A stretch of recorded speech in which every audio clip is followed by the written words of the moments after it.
بسم الله الرحمن الرحيم نحمده ونصلي على رسوله الكريم أما بعد. The Prophet ﷺ had been praying towards the Kaaba, Baytullah, while in Mecca. Some narrations mention that 3 years before he migrated, while he was still in Mecca, Allah subhanahu wa ta'ala commanded him to face towards Baytul Maqdis as well. So he alayhi salatu wasalam would, for that time, he would stand in front of the Kaaba in such a way that he was also facing Baytul Maqdis behind it. So the wall that has the Rukn Yamani and the Rukn of Hajar al-Aswad, if you face that wall, then you'll be facing Baytullah and Baytul Maqdis at the same time. So the Prophet ﷺ would offer his salat there. Now, after coming to Medina, it was not possible to face the Kaaba and to face Baytul Maqdis. So the commandment from Allah subhanahu wa ta'ala was that he should face Baytul Maqdis. Baytul Maqdis meaning Al-Quds in Jerusalem.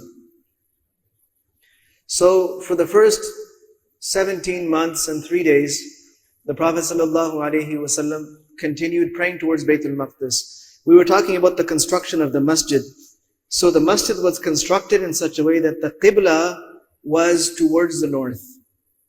So all the pictures that you've seen about Al-Masjid al-Nabawi, just imagine the Masjid facing the exact opposite direction.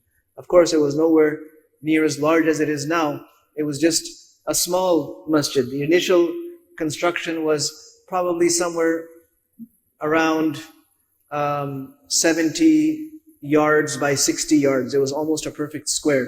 And it was facing the opposite direction. Then later expansion started.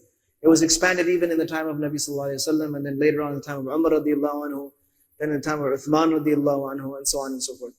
So the Prophet sallallahu alaihi wasallam is facing in this direction. Then one day Jibreel alayhi salam came and told the Prophet sallallahu alaihi wasallam that he can now face the Kaaba. And he can now face the Kaaba. And this was something that the Prophet ﷺ was looking forward to. And there are many verses in the Quran about this. The opening of the second juz of the Quran, which is in Surah Al-Baqarah, it talks all about this in a lot of detail. The Prophet ﷺ would look up in anticipation of Jibreel alayhi salam. When is he going to come and give me the instruction? قَدْ نَرَى تَقَلُّبَ وَجْهِكَ فِي السَّمَاءِ فَلَنُوَلِّيَنَّكَ قِبْلَةً تَرْضَاهَا. Allah said that we're seeing, you're looking up over and over again, waiting for the message. It's just a matter of time. We will turn you towards the Qibla that you are waiting and looking forward to turn towards. Of course, it was the Qibla of Ibrahim alayhi salam. It was Baytullah. So then the command came, فَوَلِّ وَجْهَكَ شَطْرَ الْمَسْجِدِ الْحَرَامِ. Turn your face in the direction of Baytullah. Some narrations mention that Jibreel alayhi salam, when he came and he brought this, so he said that I need to see the exact direction. So Jibreel alayhi salam cleared the way for the Prophet sallallahu alaihi wasallam. He actually allowed him to see all the way up to the Kaaba itself, as if he could see it directly in front of him. And that's where he started the salat. And this happened in most likely Salatul Asr. And some say that it happened in Salatul Dhuhr. And the Sahaba radiallahu anhum, it took some time for the news to get out. And one Sahabi was passing by another group of Sahaba, and he saw that they were still praying towards Baytul Maqdis, and he called out, he said, I swear that I prayed the last salat with Nabi sallallahu alaihi wasallam, and he was commanded to turn towards Baytullah, turn towards the Kaaba. So that group of people turned their direction exactly around 180 degrees to the opposite side. They were facing north, and they turned all the way around in their salat. They did not delay. They did not wait for the salat to be over. Okay, let's let this salat finish, then let's have a discussion and tell us what you heard, what you saw. As soon as the person said that he heard, he prayed with Rasulullah ﷺ, and Nabi ﷺ was praying in the opposite direction, they turned right then and there. So the Imam went from the front of the masjid all the way to the back. Imagine if we're praying from here and then all of a sudden we have to turn around. So the Imam turned and went towards the back, and all the people that were behind them, they turned around like this. So that is known even today as the Masjid of Qiblatain. And if you go to that masjid, you'll see it has the mihrab like this towards the front. But if you look to the back, they've drawn a mihrab to show that we used to pray in that direction in this masjid until the command was revealed to the Prophet ﷺ. So this was now 2 years, almost 2 years, well, we said 17 months and 3 days of facing Baytul Maqdis. Now, at some point, people saw that the Prophet ﷺ is giving all his talks standing up. He used to stand up and talk. And sometimes he would talk for a long time. So they said that he should have something to lean on. So they cut a nice thin sapling of wood, a nice thin and long piece of wood, and they dug a hole and they embedded it into the ground so he could hold on to it and lean against it while he was talking. So the Prophet ﷺ would hold on to this little tree trunk that had been installed for him and lean against it. Then someone suggested to the Prophet ﷺ or offered to build a mimbar for him. Or some of his companions said, "O Prophet of Allah, you should have a mimbar." Some narrations mention that a person came and offered it. Some narrations mention that a woman came and offered it to the Prophet ﷺ, that I have a servant who is a really good carpenter.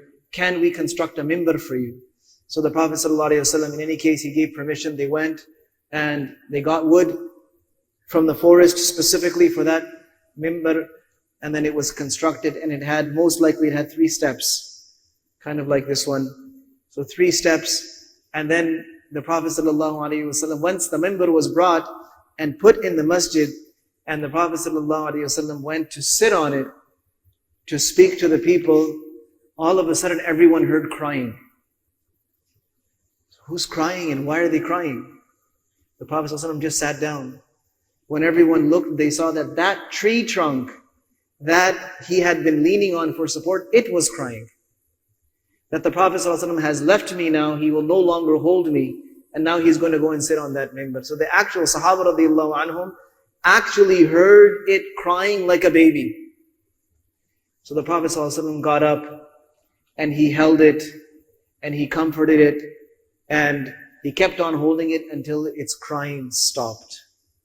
Then later, that tree trunk was removed, and some narrations mention that it was buried right there under the mimbar. So it had a place still close to the Prophet ﷺ.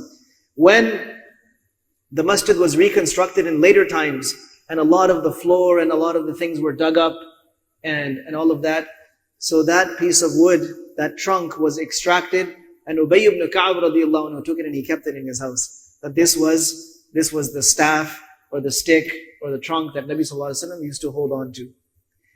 So it was not so much about the fanciness of the structure, but every spot, every inch of that place had a story behind it. Every area of that masjid had some kind of a important event. There were some pillars, and those pillars are still there today, not the original ones, but there are pillars there, the ustuwanat, that mark these pillars that were there in the time of the Prophet ﷺ. Each pillar had its own significance. SubhanAllah, there was a pillar where people would go to just for, whenever they came into the masjid, there was a place that they would collect around. So that was the ustuwana of the wufud. There was a pillar where a sahabi who made a mistake, he tied himself.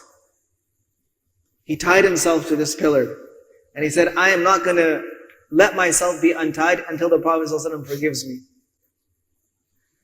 So that was then named the Ustuwana of Abu Lubaba radiallahu anhu. And he stayed there tied until the Prophet ﷺ said, go, may Allah subhanahu wa ta'ala forgive you.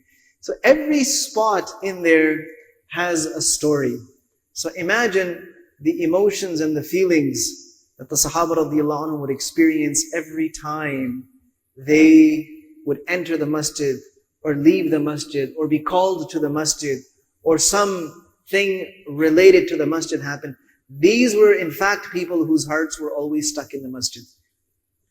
May Allah subhanahu wa ta'ala also give us attachment to the masjid of the Prophet sallallahu alaihi wasallam, and also the masajid that we have access to today. Wa sallallahu wa sallam wa baraka ala nabiyyina Muhammad wa ala alihi wa ashabihi ajma'in.